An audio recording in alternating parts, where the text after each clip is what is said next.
Dear friends, I would like to add to Malan's warm welcome and add the warm welcome of the National Spiritual Assembly to all of you here who are here to share and to learn. The National Assembly very much appreciates this initiative by the Association for Baha'i Studies, which took up the suggestion of the Assembly to host this seminar on institutions and governance to mark the 100th anniversary of the establishment of the National Spiritual Assembly of the Baha'is of the British Isles. As you may know, it was established sometime between April 1923 and October 1923, the month in which it first met.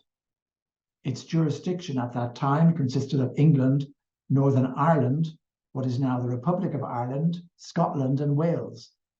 It was one of the first three national spiritual assemblies to be established in the world under the guidance of Shoghi Effendi, the guardian of the Baha'i faith. In one way or another, I've had the privilege and honor of having been associated with this esteemed institution for over 1/3 of its existence. And throughout that time, one has seen it strive to learn to apply Baha'i principles and approaches in its efforts to govern its affairs, the affairs of the community that is daily growing in its capacity to release the society-building power of the Baha'i faith. In so doing, it has been learning to manage increasingly complex arrangements that are necessary for the Baha'i community to advance.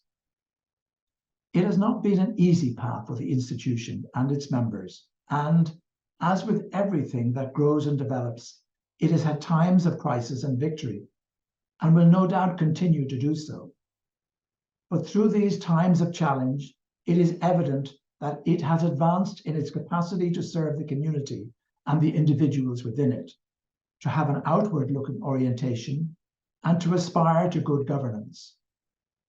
So I take the opportunity of the 100th anniversary of the establishment of what is now the National Assembly of the United Kingdom to share with you some personal observations of the impact of the application of certain core spiritual and administrative Baha'i principles on the functioning of the institution and its capacity to govern.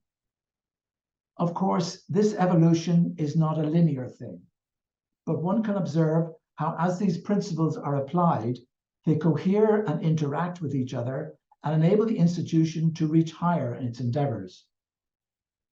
The Assembly and its members would be the first to admit that it has much to learn.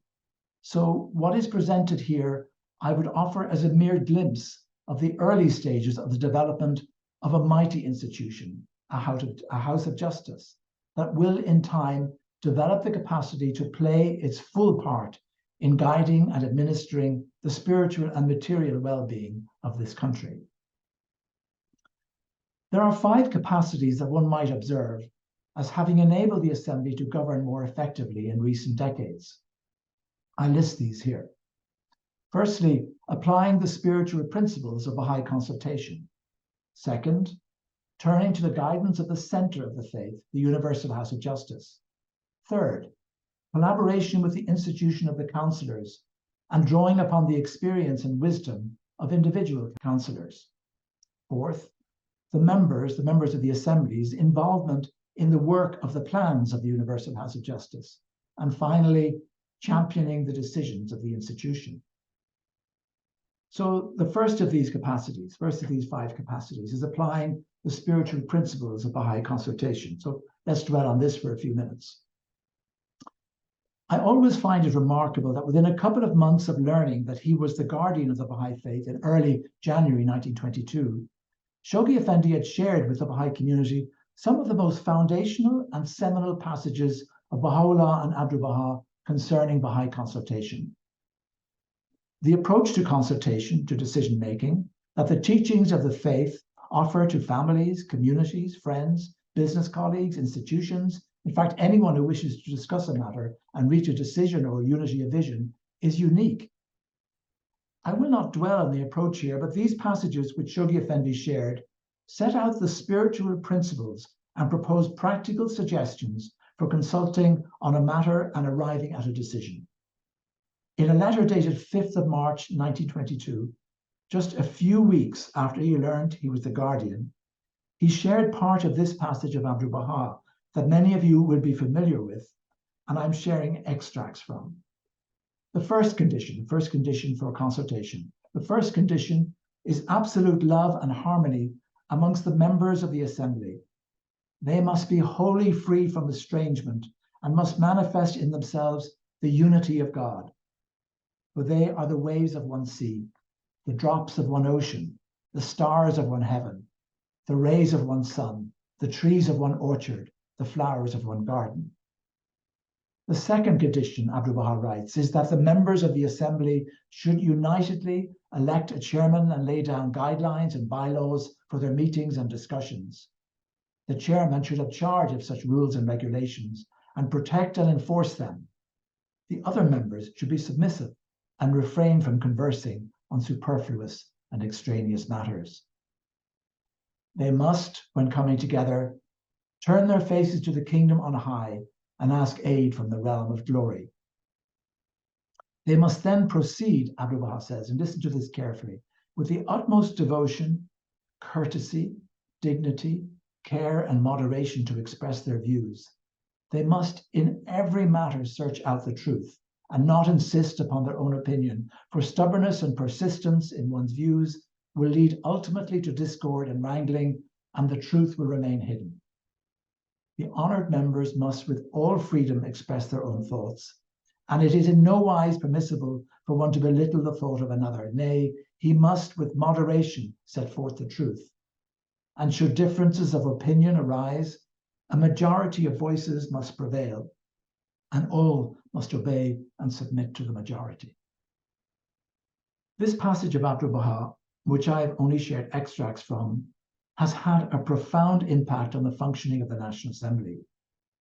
It reads and meditatively and earnestly reflects on this passage at every meeting and has done so for over 10 years without fail. It has, in accordance with the guidance, set out its rules and regulations, and these have been given, with joy I will add, to the chairman to protect and enforce them.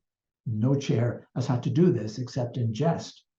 One can visibly see how the study of this passage influences the entire meeting. Indeed, there are times when the assembly does not reflect on it at the beginning of the meetings, and one can see the impact immediately on the latter part of the meeting after its study. This passage sets out core spiritual principles that an individual must strive to apply when consulting. Absolute love and harmony, discipline, turning to God for assistance, the manner of expressing one's views, and how to relate to the views of another. Their application enables any governing body to search for the truth in a matter and to reach a common vision and to unitedly find an answer to a question or a way forward through a challenge. We are all human, so these principles are far from easy to apply. They each have unknown depths, but when one reflects on them collectively, time after time, meeting after meeting, you know that each of your colleagues is trying to apply these principles in every contribution they make. And so love, trust, and a desire to truly hear and understand all viewpoints is fostered. Decisions are more easily made in unity. The capacity to search for and apply justice is raised, and the capacity to express love for individuals in the community is fostered. The principle set out in this passage, you might say, is the foundation of everything.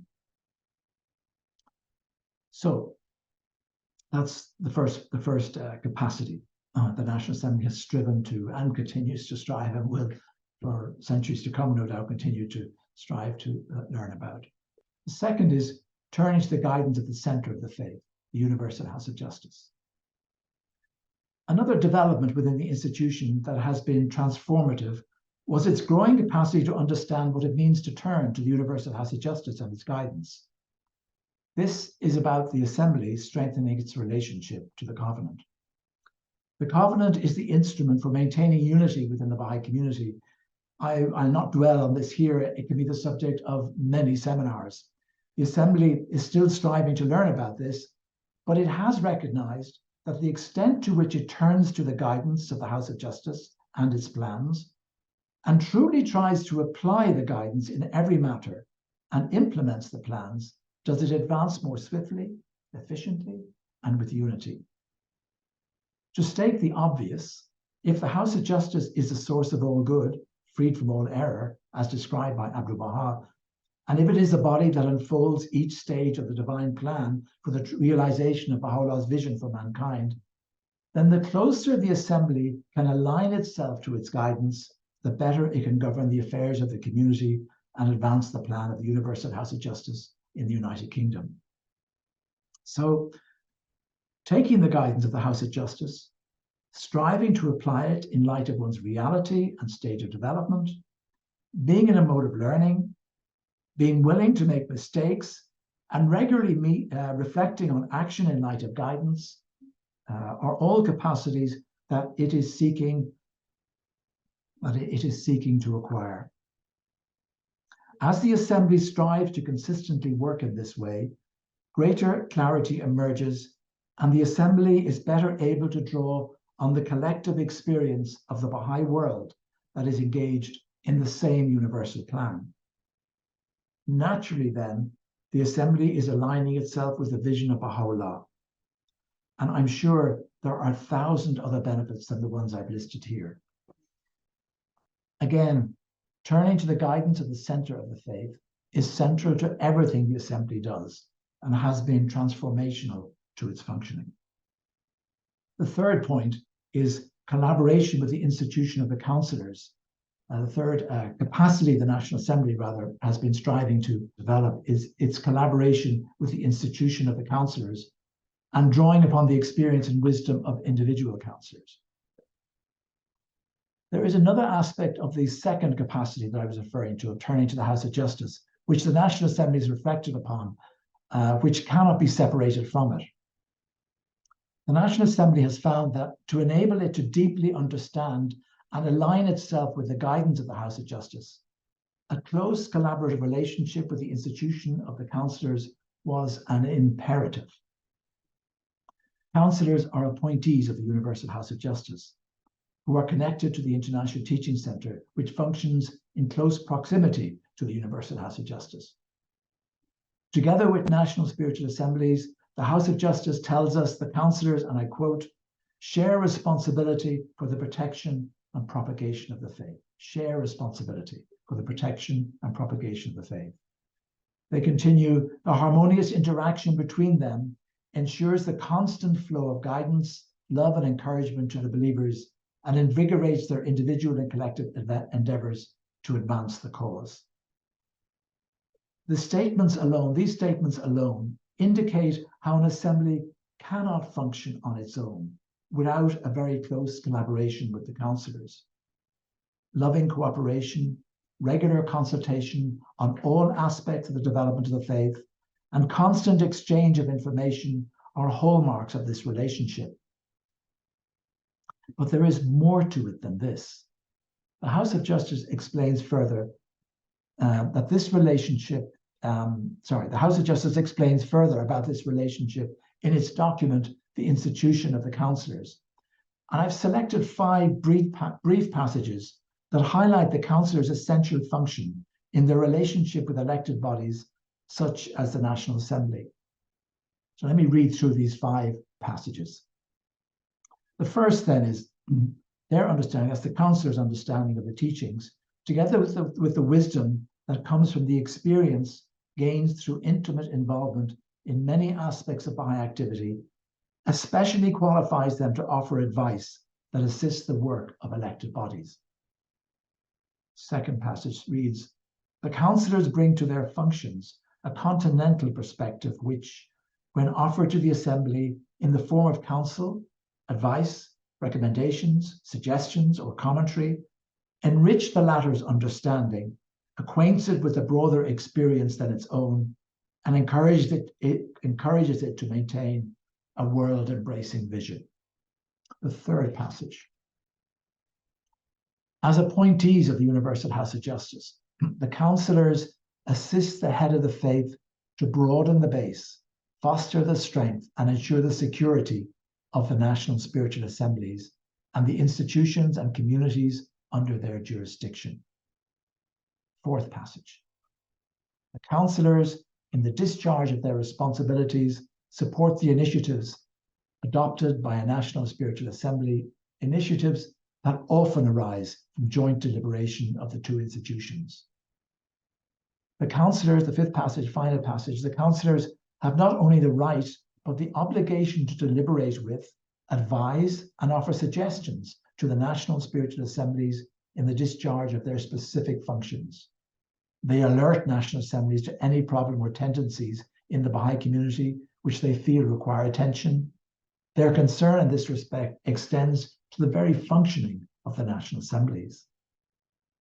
So, whilst the decision-making body is the National Spiritual Assembly, the Assembly has learned over time to draw upon the wisdom of the councillors, without which its work would be seriously hampered.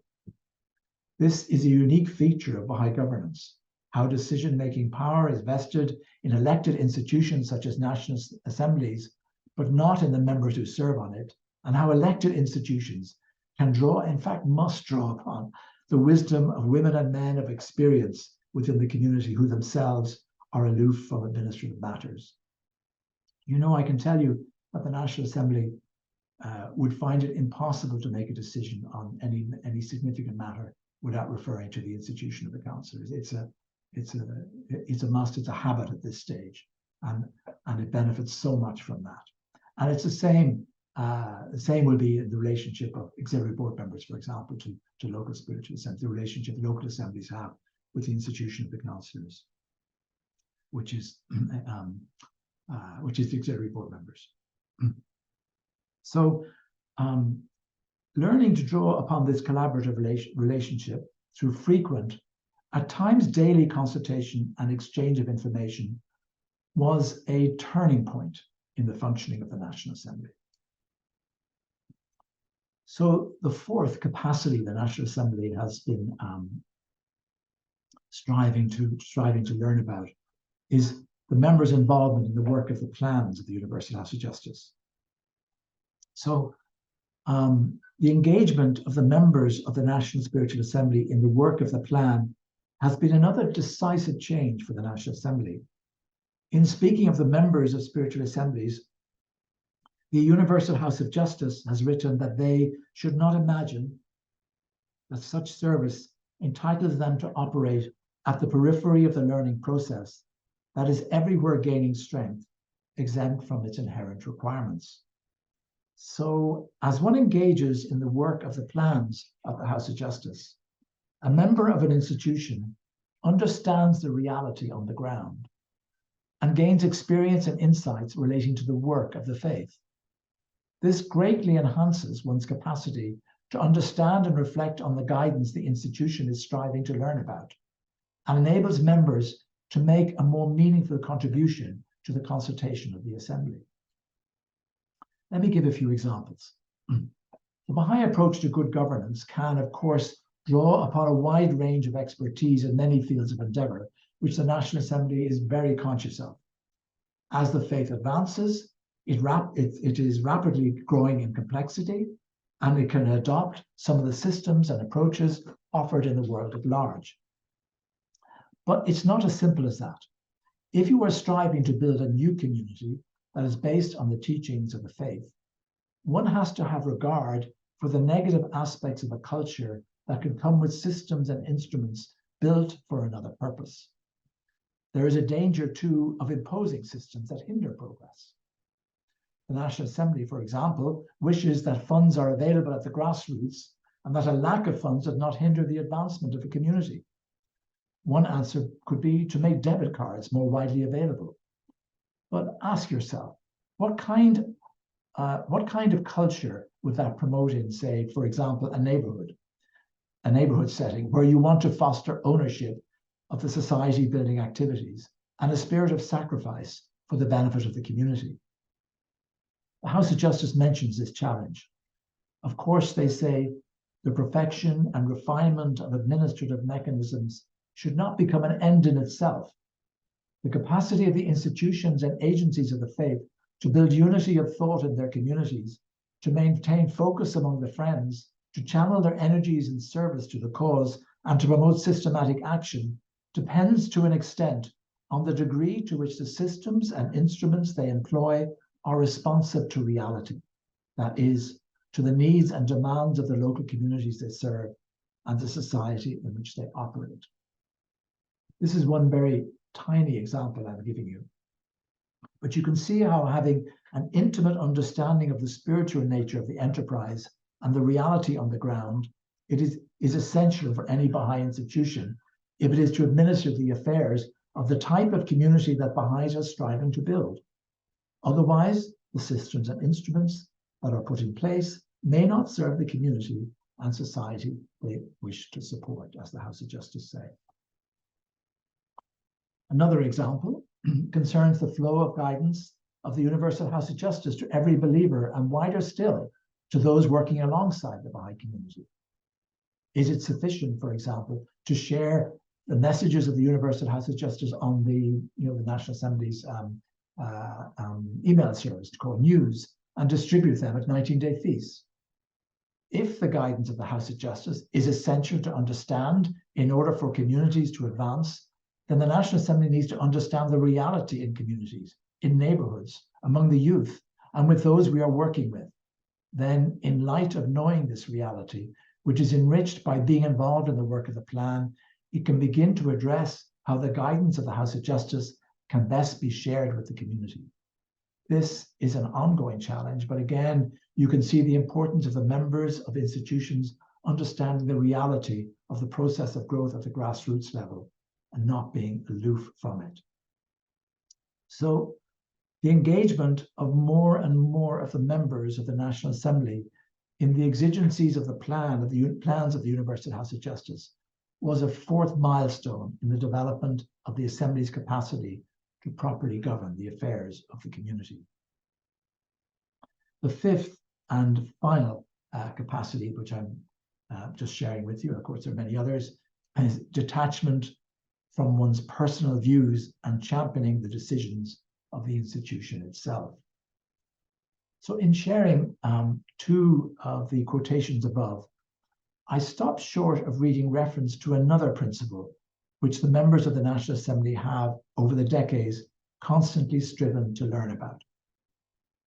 The above-mentioned letter of the Universal House of Justice, dated 28th of December 2010, very frankly refers to this principle.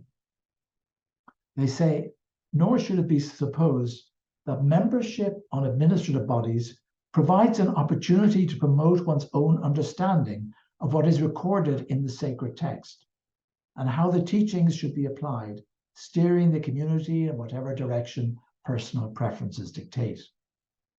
Referring to members of spiritual assemblies, the Guardian wrote that they must disregard utterly their own likes and dislikes, their personal interests and inclinations, and concentrate their minds upon those measures that would conduce to the welfare and happiness of the Baha'i community and promote the common weal.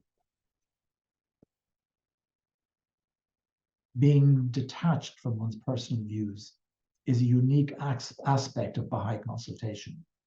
I love how Shoghi Effendi says we must utterly disregard our likes and dislikes.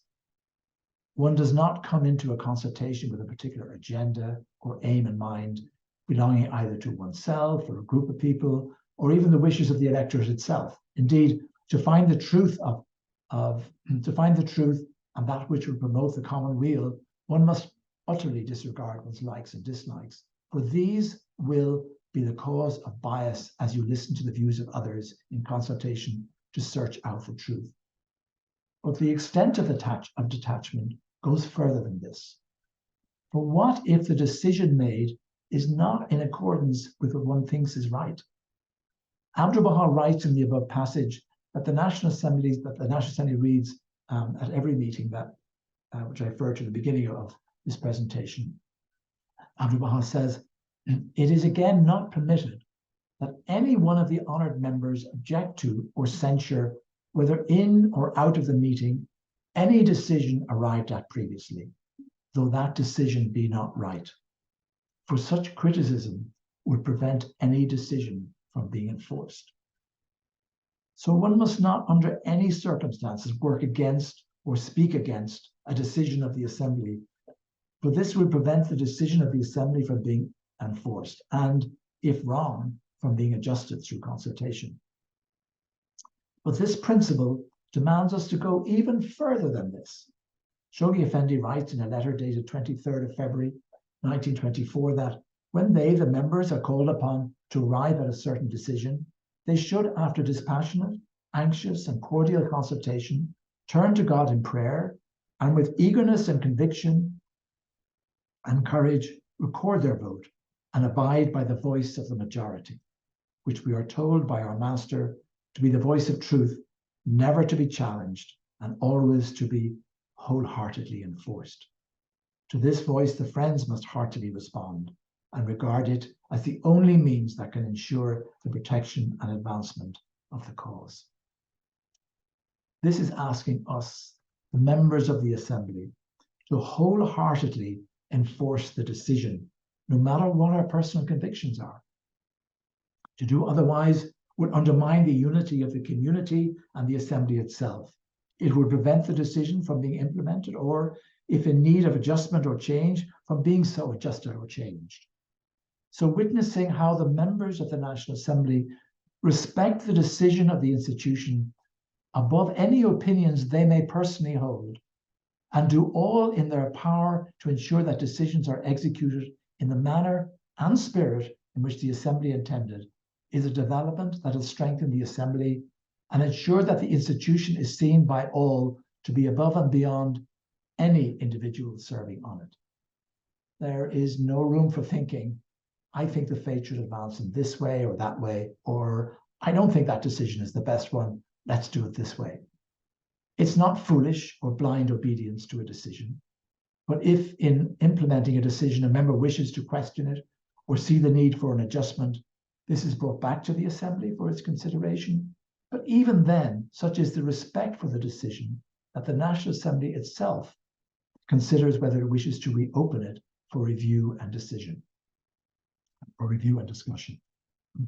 Such respect for the decision of the Assembly is a hard-won capacity of the National Assembly, but it has ensured unity of vision, preserved the unity of the institution, and raises the institution in the eyes of the members of the community it serves to being one of the divine institutions of Baha'u'llah's world order, and far, far above what any individual member can be. So, dear friends, in conclusion, of course, these are just some of the capacities that the Assembly is striving to acquire that has enabled it to serve the community more effectively. You cannot say that they have occurred at a particular point in time, but they were processes that took place over many years and even decades, and they are continuing and will continue to continue. There is still so much to learn about each of these capacities and many more besides. So the experience that is, I'm sorry, I just wanted to share with you that I shared what I was planning to share with the National Spiritual Assembly. And while these are my personal thoughts, my personal observations, as I've explained earlier, the National Assembly was very happy for me to share these. So this would be, how would you say, much in line with the thinking of the Assembly itself. So the experience that is offered here is something that I know that the National Assembly would wish to humbly offer for reflection by anyone who wishes to understand more about what the Baha'i community in the United Kingdom, and indeed across the world, has been striving to learn, in the case of the National Assembly, for the last 100 years, about institutions that endeavor to be loving and compassionate and promote unity, justice, peace and harmony for the betterment of society. Thank you very much. Thank you.